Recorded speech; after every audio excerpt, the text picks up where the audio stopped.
Hi friends, എല്ലാ കൂട്ടുകാർക്കും solution മേക്കറുടെ പുതിയൊരു വീഡിയോയിലേക്ക് സ്വാഗതം. അപ്പോൾ നമ്മൾ ഇന്നത്തെ വീഡിയോ നോക്കാൻ പോകുന്നത് നിങ്ങൾ എല്ലാവരും ഫേസ് ചെയ്യുന്ന ഒരു പ്രശ്നം തന്നെ ആയിരിക്കും. നിങ്ങൾ മൊബൈൽ ഫോണിൽ 4G ഒക്കെ ഉണ്ടാവും, പക്ഷേ നിങ്ങൾക്ക് തീരെ സ്പീഡ് കിട്ടുന്നുണ്ടാവില്ല ഇന്റർനെറ്റ്. അപ്പോൾ അത് എന്തുകൊണ്ടാണെന്നാണ് നമ്മൾ ഇന്നത്തെ ഒരു വീഡിയോ നോക്കാനായിട്ട് പോകുന്നത്. അപ്പോൾ നിങ്ങൾ ഈ വീഡിയോ ഫുൾ ആയിട്ട് കാണാം. പിന്നെ നിങ്ങളൊരു കാര്യം മനസ്സിലാക്കുക, എന്താണെന്ന് വെച്ച് കഴിഞ്ഞാൽ ഇപ്പോൾ ലോക്ക്ഡൗണിന്റെ ഒരു സീസൺ ആയതുകൊണ്ട് തന്നെ എല്ലാവരും വീട്ടിലിരുന്ന് ഇന്റർനെറ്റ് ഭയങ്കര യൂസിങ് ആണ്. അതുകൊണ്ട് തന്നെ നമ്മുടെ ഇന്റർനെറ്റിന്റെ സർവർ മെല്ലെ ഡൗൺ ആവുന്നുണ്ട്. അതുകൊണ്ടാണ് വല്ലാതെ നെറ്റ് സ്ലോ ആവുന്നത്, അല്ലാതെ വേറെ വലിയ പ്രശ്നമൊന്നുമില്ല. അപ്പോൾ ഇതെങ്ങനെ സോൾവ് ചെയ്യാമെന്നാണ് നമ്മൾ ഇന്നത്തെ ഒരു വീഡിയോ നോക്കാനായിട്ട് പോകുന്നത്. അപ്പോൾ നിങ്ങൾ ഈ വീഡിയോ ഫുൾ ആയിട്ട് കാണാൻ ചാനൽ ഇതുവരെ സബ്സ്ക്രൈബ് ചെയ്യാത്തവർ പെട്ടെന്ന് സബ്സ്ക്രൈബ് ചെയ്യുക, തൊട്ടടുത്ത ബെല്ലൈക്കൺ കൂടി എനേബിൾ ചെയ്തിടുക. അപ്പോൾ ഗൈസ്, ഞാൻ നിങ്ങൾക്ക് പറഞ്ഞ ലേറ്റ് ഒന്നുമില്ല, നമുക്ക് നേരെ വീഡിയോയിലേക്ക് പോകാം.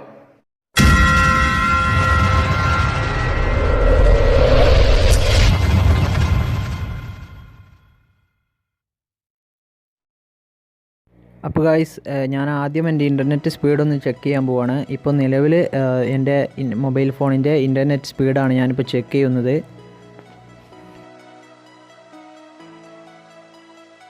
അപ്പോൾ ഗൈസ്, ഇതുപോലെ നിങ്ങൾക്ക് നിങ്ങളുടെ ഇൻ്റർനെറ്റിൻ്റെ സ്പീഡ് കാൽക്കുലേറ്റ് ചെയ്യാനായിട്ട് ഒരുപാട് ആപ്ലിക്കേഷൻസ് നമ്മുടെ പ്ലേ സ്റ്റോറിലുണ്ട്. അപ്പോൾ നിങ്ങൾ ഏതെങ്കിലും ഒരു ആപ്ലിക്കേഷൻ ഡൗൺലോഡ് ചെയ്തിട്ട് ഇതുപോലെ ജസ്റ്റ് ആദ്യം ഒന്ന് ടെസ്റ്റ് ചെയ്ത് നോക്കുക.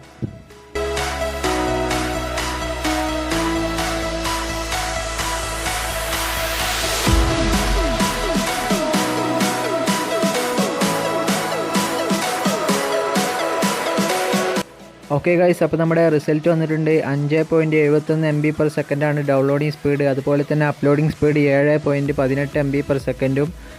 അപ്പോൾ ഗൈസ്, നിങ്ങളും ഇതുപോലെ ജസ്റ്റ് ഒന്ന് ചെക്ക് ചെയ്ത് നോക്കുക.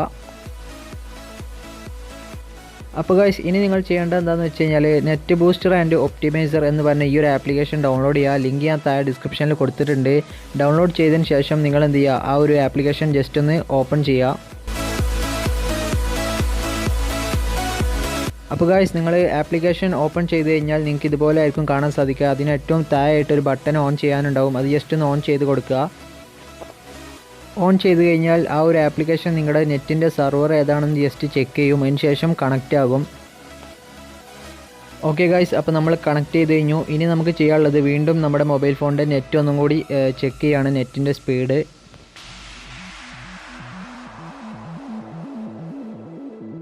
ഓക്കെ ഗൈസ്, അപ്പോൾ നമുക്കിനി ഒന്ന് ടെസ്റ്റ് ചെയ്ത് നോക്കാം എത്രത്തോളം സ്പീഡ് കൂടിയിട്ടുണ്ടെന്ന്.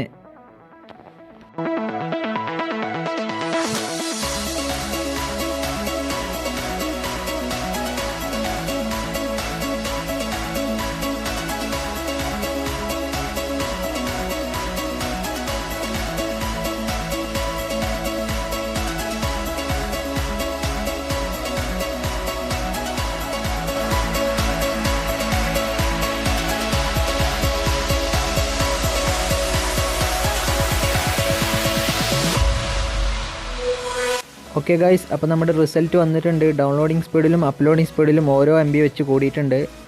ഇപ്പോൾ നിങ്ങൾക്കിവിടെ കാണാൻ സാധിക്കും നമ്മുടെ ആദ്യത്തെ നെറ്റിൻ്റെ സ്പീഡും അതുപോലെ തന്നെ നമ്മൾ ഈ ഒരു ആപ്പ് യൂസ് ചെയ്തതിന് ശേഷമുള്ള നെറ്റിൻ്റെ സ്പീഡുമാണ് നിങ്ങൾക്കിവിടെ കാണാൻ സാധിക്കുന്നത്. ഓരോ MB/s വെച്ചിട്ട് കൂടിയിട്ടുണ്ട്. 1 MB/s വെച്ച് കൂടിയിട്ടുണ്ട് ഗൈസ്. അപ്പോൾ ഗൈസ്, നിങ്ങൾ ഈ ഒരു ട്രിക്ക് യൂസ് ചെയ്ത് നോക്കാം. നിങ്ങൾക്ക് കുറച്ചെങ്കിലും നെറ്റ് സ്പീഡ് കൂടാതിരിക്കില്ല. നിങ്ങൾക്ക് ബ്രൗസ് ചെയ്യാനും അതുപോലെ അപ്ലോഡ് ചെയ്യാനും ഡൗൺലോഡ് ചെയ്യാനൊക്കെ നിങ്ങൾക്ക് കുറച്ചെങ്കിലും ഒരു സ്പീഡ് കിട്ടാതിരിക്കില്ല. അപ്പോൾ ഗൈസ്, വീഡിയോ ഇഷ്ടമായിരുന്നു തീർച്ചയായും ലൈക്ക് ചെയ്യുക. അതുവരെ ചാനൽ സബ്സ്ക്രൈബ് ചെയ്യാത്ത വെച്ചാൽ പെട്ടെന്ന് സബ്സ്ക്രൈബ് ചെയ്യുക. തൊട്ടടുത്തുള്ള ബെല്ലൈക്കൺ കൂടി എനേബിൾ ചെയ്യുകയാണെങ്കിൽ എൻ്റെ എല്ലാ വീഡിയോസും നോട്ടിഫിക്കേഷൻ കപ്പപ്പ് ലഭിക്കുന്നതായിരിക്കും. അപ്പോൾ ഗൈസ്, മറ്റൊരു വീഡിയോ കണ്ടുപിടുന്നവരേക്കും bye. Tell me pretty lies, look me in the face, tell me that you love me, even if it's fake.